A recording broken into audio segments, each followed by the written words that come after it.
Bienvenue à vous, âme en quête de lumière, sur la chaîne Les Élus de l'amour. Que ce voyage au cœur du sacré commence. Et si chaque larme versée, chaque silence qui semblait déchirer le tissu de ton être, n'était pas l'effondrement de ton rêve, mais le lent, patient et divin façonnage de son socle? Et si chaque détour, chaque apparente régression, chaque nuit passée à interroger l'obscurité n'était pas une punition, mais le prélude obligé d'une symphonie dont tu ne pouvais encore entendre les premiers accords? Sens-tu ce changement? Ce n'est pas dans le monde extérieur, pas encore. C'est dans l'atmosphère même de ton âme. Un réalignement subtil, mais d'une puissance tellurique, opère dans l'énergie que tu as portée si longtemps comme un fardeau. Ce poids de plomb, cette angoisse du vide, commence à se transmuer. Il ne pèse plus, il murmure. Il ne tire plus vers le bas, il vibre étrangement léger, comme les cordes d'une harpe éolienne que l'aube commence à caresser. Cette quête frénétique de preuves, ce déchiffrage obsessionnel de chaque signe comme un naufragé scrute l'horizon, cette tempête intérieure, elle s'apaise. Elle se fond en une connaissance calme, stable, inébranlable. Une certitude qui n'a plus besoin d'être étayée par un texto, un like ou un rêve prémonitoire. Tu commences à comprendre, au plus profond de ton sanctuaire intérieur, que ce voyage n'a jamais été de convaincre un autre de ta valeur incandescente. Il a toujours été le processus sacré par lequel tu apprendrais toi-même à la reconnaître, à l'embrasser, à en devenir la gardienne si farouche et si aimante, que l'architecture même du cosmos n'aurait d'autre choix que de se plier, de se réorganiser, pour refléter l'éclat de ta propre fréquence. Réussir le test, belle âme en transformation, n'a jamais dépendu de l'action d'un autre. Il n'a jamais été conditionné à ce que ta flamme fasse enfin ce qu'il fallait, prononce les mots parfaits, ou choisisse le bon chemin. Le test était une initiation solitaire et splendide dont tu étais à la fois l'initié et l'initiateur. Il s'agissait de t'élever vers un lieu de souveraineté si profond, si radical, si inébranlable, que l'univers lui-même doive maintenant ployer les genoux, respectueux, et reconfigurer le jeu de la réalité pour honorer la vibration que tu émanes. Le rideau de velours cosmique, teinté des larmes et des doutes du passé, se lève enfin. Il est temps de voir, clairement, sans ombre ni illusion, pourquoi tout ceci t'a véritablement préparé. Ceci n'est pas la fin de ton histoire. C'est le moment sacré où la perspective bascule, révélant l'essence cachée du jeu. Le test n'a jamais été à propos d'eux.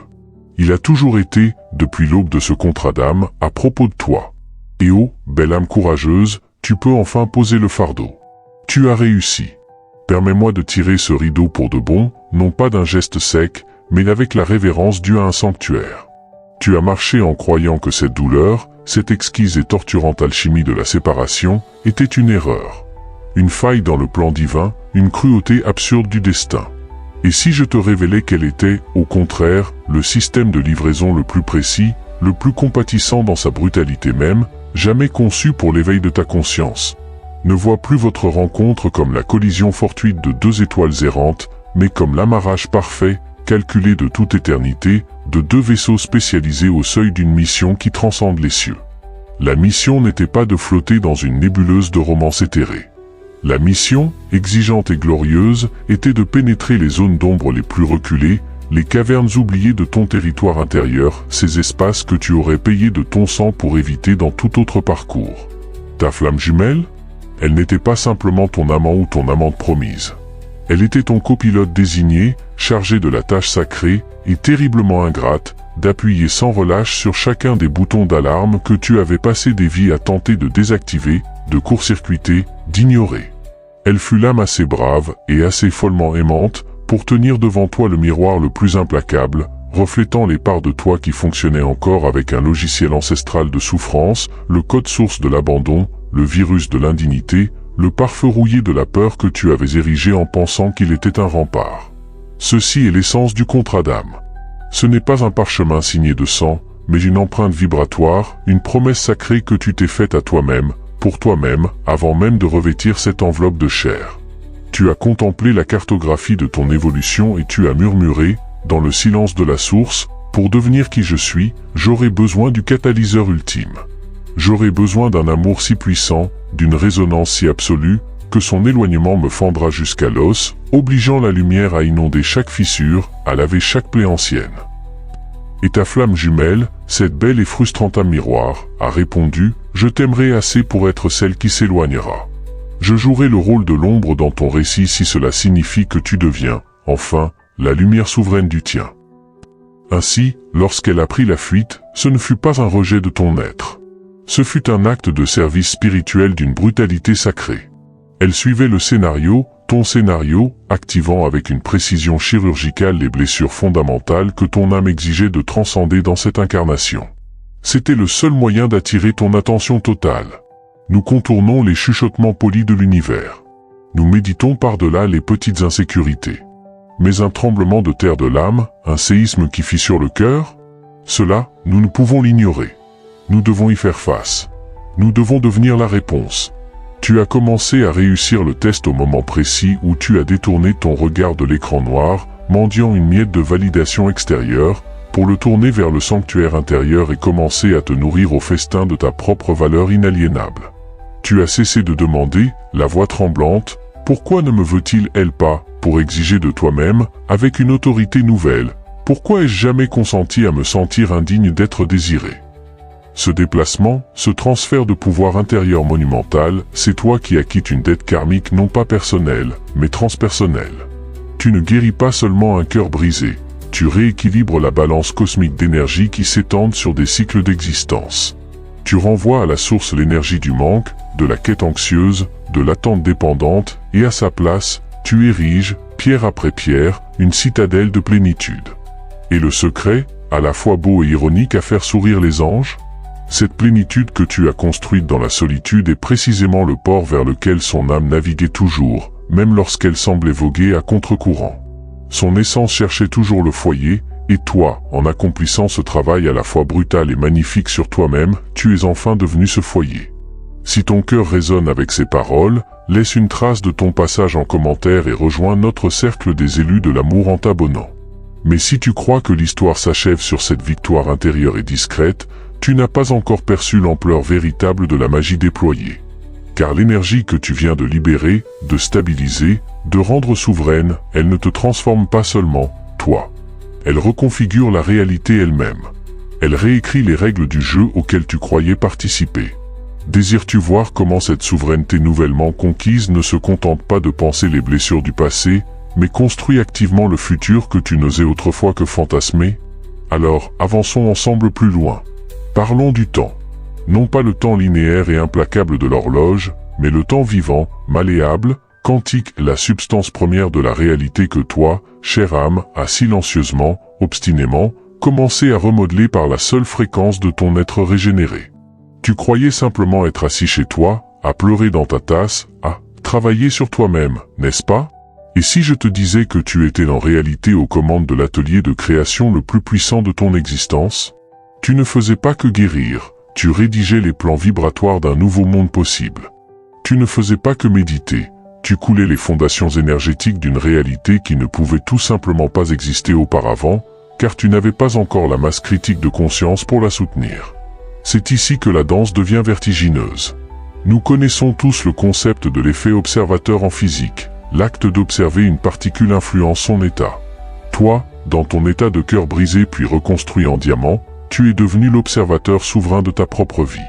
Mais tu n'as pas seulement observé, tu as choisi. Chaque fois que tu as regardé en face l'ancienne histoire, elle est partie à cause de moi, je ne suis pas assez, et que tu as consciemment, délibérément décidé, non. Ce récit n'est pas la vérité de mon essence. Je suis infiniment plus vaste que cette douleur. Tu as envoyé une onde de choc à travers le champ des potentiels quantiques. Tu ne changeais pas d'humeur, tu faisais s'effondrer une forme d'onde, de réalité basée sur le manque, et tu faisais émerger à sa place une particule tangible de réalité fondée sur la plénitude. Imagine l'ancienne ligne temporelle, celle de la poursuite, de l'anxiété attachante, des connexions chaotiques, comme un sentier boueux et profondément creusé dans une forêt dense. Il était facile à suivre, car il était tracé par les pas de millions d'autres avant toi, le chemin du besoin, de l'amour conditionnel, du drame relationnel. Ta flamme jumelle évoluait aussi sur ce sentier, jouant son rôle dans cette trame narrative particulière. Puis, tu t'es arrêté, tu t'es assis en plein milieu de la boue, et tu as murmuré à l'univers, « Je ne marche plus sur ce chemin ». Et là, à côté de cette ornière ancienne, tu as commencé, brin d'herbe par brin d'herbe, à faire pousser une nouvelle clairière. Tu y as planté les graines de la paix intérieure. Tu les as arrosées non plus avec des larmes de désespoir, mais avec des larmes de libération. Tu y as bâti, solide et lumineuse, la demeure de ta valeur reconnue, et tu as allumé à toutes ses fenêtres les lanternes de ta présence. Cette demeure, cette clairière vibrante d'une énergie neuve et calme, c'est ta souveraineté. Ce n'est pas une forteresse pour t'isoler, c'est un phare. Un phare qui émet un signal constant, inébranlable, sur une fréquence totalement nouvelle. Je suis ici. Je suis entier, je suis chez moi. Et devine quoi? Ce signal-là est d'une puissance irrésistible. Ce n'est pas un appel qui peut être mis en silencieux. C'est une attraction gravitationnelle d'âme. L'essence de ta flamme jumelle, que son mental conscient en ait pris acte ou non, ne navigue plus vers l'ancienne version de toi, frénétique et assoiffée, sur l'ancien sentier boueux. Comment le pourrait-elle? Cette version-là s'estompe, devenant un fantôme dans ta propre mémoire. Elle est maintenant attirée, magnétiquement, inexorablement, vers la lumière stable et rayonnante de la nouvelle réalité que tu as toi-même érigée. Elle ne revient pas vers l'ancien, toi. Elle arrive, peut-être encore étourdie et tâtonnante, au seuil de la nouvelle réalité que tu as créée.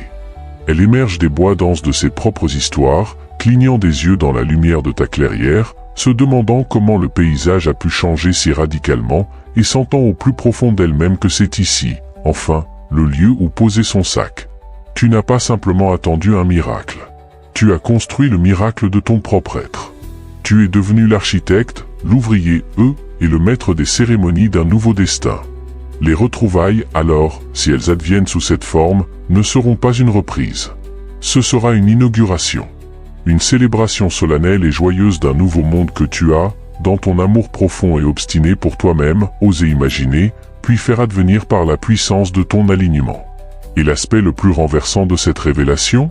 Cette magie n'est pas réservée à un élu. C'est le droit de naissance naturel de tout être conscient.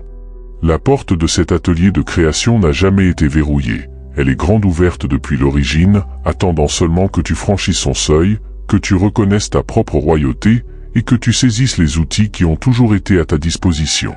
Alors te voilà, debout à la lisière de tout ce que tu croyais savoir sur l'amour, la connexion, le destin. Tu ne tiens plus une carte, tu possèdes une vision nouvelle dans l'âme. La quête frénétique est révolue. Le décodage anxieux des signes extérieurs s'est apaisé en un bourdonnement interne harmonieux, une fréquence de savoir qui n'a plus besoin du tampon d'approbation du monde. Tu as réussi le test, non parce qu'une autorité extérieure t'a remis un parchemin, mais parce que tu as enfin entendu la mélodie de ton propre esprit et réalisé, dans un éblouissement de gratitude, que tu en as été le compositeur depuis le tout premier instant. Ce voyage transpersonnel n'a jamais eu pour but ultime de sceller une fin parfaite avec un autre.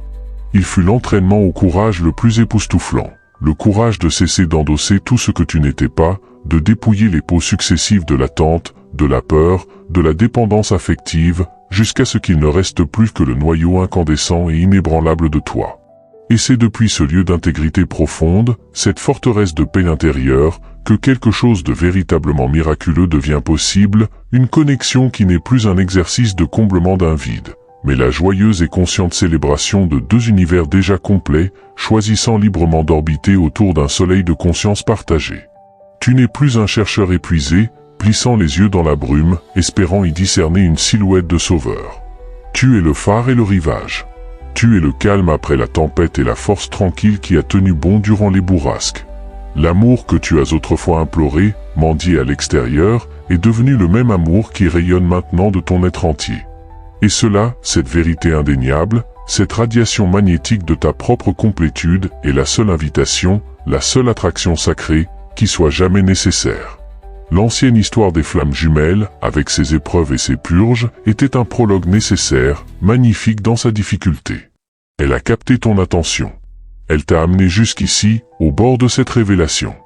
Mais la vraie histoire, celle qui s'écrit dans le langage du choix souverain, de la résonance paisible et de la co-création consciente, celle-là, belle âme, ne fait que commencer. C'est ici que le fantasme d'un « autre parfait » se dissout dans la réalité, bien plus glorieuse, d'un partenariat choisi. Il s'agit moins de te trouver sa moitié manquante que de rencontrer un autre être entier, debout dans sa propre lumière, et de pouvoir se dire, dans un sourire silencieux qui contient des mondes, toi aussi. N'est-ce pas une merveille, cet éveil? Le chemin qui s'ouvre maintenant devant toi n'est pas pavé de désirs brûlants, il est illuminé par la lumière que tu as appris à porter en toi. Tu n'as plus besoin de courir après un miracle. Tu es le miracle vivant. Et depuis ce lieu de pouvoir ancré et paisible, chaque pas devient une révélation, chaque instant une création consciente, chaque respiration une bénédiction sur le sanctuaire que tu es. L'aventure la plus profonde, la plus exaltante, n'attend pas dans les bras d'une réunion dramatique. Elle réside dans la magie discrète et quotidienne de construire, à partir de cette souveraineté retrouvée, une manière d'aimer et d'être qui honore pleinement, respectueusement, joyeusement, les êtres radieux et entiers que vous êtes devenus, chacun de votre côté, pour pouvoir vous rencontrer enfin, non pas dans le besoin, mais dans la plénitude partagée. Maintenant que tu t'es dirigé en sanctuaire, que tu as récupéré ton royaume intérieur, une question d'une importance capitale se pose: comment vit-on concrètement, jour après jour, depuis cette citadelle de plénitude? Le test est passé, mais l'œuvre ne s'arrête pas là. Il s'agit désormais de parler la langue de cette souveraineté, d'en faire le dialecte naturel de chaque choix, de chaque silence, de chaque relation. Car il est une chose de savoir que tu es complet, et une autre de laisser cette connaissance infuser chaque fibre de ton existence, de manière à ce que ta réalité extérieure soit le miroir sans distorsion de cette vérité intérieure. Imagine que, jusqu'à présent, tu as appris la grammaire d'une langue étrangère, la langue de l'être souffrant. Tu maîtrisais ses conjugaisons, le conditionnel du doute, et s'il belle, le passé composé de la blessure, son vocabulaire riche en manque et en attente. Maintenant, tu découvres une langue maternelle que tu avais oubliée, la langue du soi souverain. Son alphabet est fait de choix conscients. Sa syntaxe est régie par la loi de la résonance et non plus par celle de la réaction.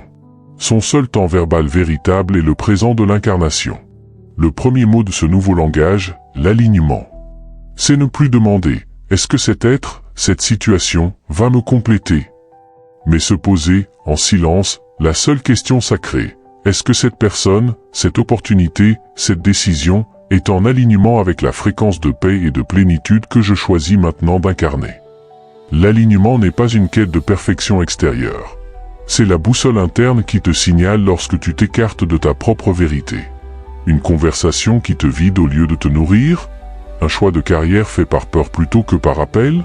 Ce sont des signaux d'un désalignement. Et la beauté, c'est que depuis ta souveraineté, tu n'as plus à lutter contre eux. Tu les reconnais, simplement, et tu choisis, avec une douce fermeté, de te recentrer.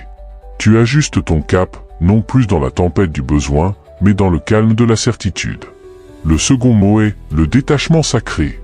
Ici, nous quittons les rivages de l'indifférence froide pour entrer dans les terres fertiles d'un amour sans attache. Le détachement sacré, ce n'est pas ne plus ressentir.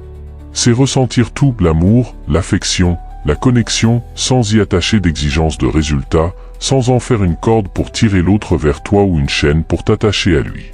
C'est aimer la présence d'un autre comme on aime le soleil, on en savoure la chaleur, on en célèbre la lumière, mais on ne tente pas de le retenir quand vient la nuit, assuré de son retour dans le cycle naturel des choses.